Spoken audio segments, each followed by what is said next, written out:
ดนตรีบ่เจ้าแมนบ่ได้ผ่านเนาะบ่ได้ผ่านมีแต่ว่าเก็บเกี่ยวประสบการณ์จากรุ่นอ้ายรุ่นเอื้อยถึงเป็นศิลปินบ่หรือว่ารุ่นอาจารย์เบิ่งตามรุ่นอ้ายรุ่นเอื้อยเนาะเกิดขึ้นมาค่าเขาก็ต้องอาศัยเบิ่งศึกษาเองย้อนพรสวรรค์พรแสวงได้อย่างประมาณนี้จนมาถึงบทเพลงสุดท้ายนี้เนาะกับค่ายลาวเอนเตอร์เทนเมนต์แต่ว่าเป็นซิงเกิลใหม่ล่าสุดเลยเคยไปร่วมสัมภาษณ์กับรายการอื่นบอกคือว่าอันนี้ต้องขอบใจทางรายการเจ้าเนาะที่ว่าได้ให้เกียรติมาเป็นรายการทำอิฐเลยถือว่าเป็นรายการทำอิฐกับการแนะนำตัวให้แฟนเพลงได้รับรู้กับการก้าวสู่วงการเพลงของโอ๊ตหลายขึ้นเติมอีกตื่นเต้นบ่เนี่ยตื่นเต้นหลายตื่นเต้นหลายพักจังหน่อยเนาะพักจังหน่อยดี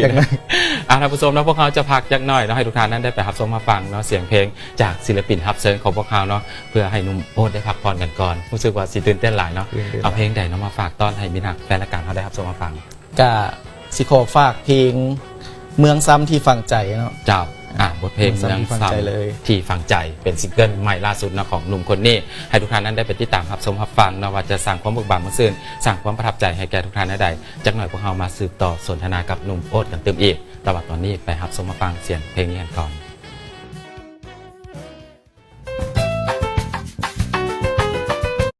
ลักษณะจังเลยลักษณะลำวงลาวเป็นแบบลำเพลงใหม่นี่เนาะเมืองซ้ำที่ฝังใจซึ่งเป็นเพลงใหม่ล่าสุดเลยสังกัดอยู่ค่ายเพลงลาวอินเตอร์เทนเมนต์เนาะขอฝากให้อยู่ในอ้อมอกอ้อมใจเนาะแล้วก็ต้องขอขอบใจผู้ที่อยู่เบื้องหลังก็คือทางค่ายเพลงลาวอินเตอร์เทนเมนต์เนาะทีมงานทุกคนที่ว่าช่วยผลิตผลงานเพลงนี้เนาะให้ออกมาก็ถือว่าดีเนาะแล้วก็ขอขอบใจทั้งพ่อแม่ญาติพี่น้องหมู่เพื่อนทุกคนที่ให้การสนับสนุนเนาะมาโดยตลอดพิเศษขอบใจแฟนเพลงเนาะที่ติดตามและกำลังจะติดตามต่อไปเนาะก็ขอให้โอ๊ตพิรวันนี้ให้อยู่ในอ้อมอกอ้อมใจอยู่ในความฮักเนาะ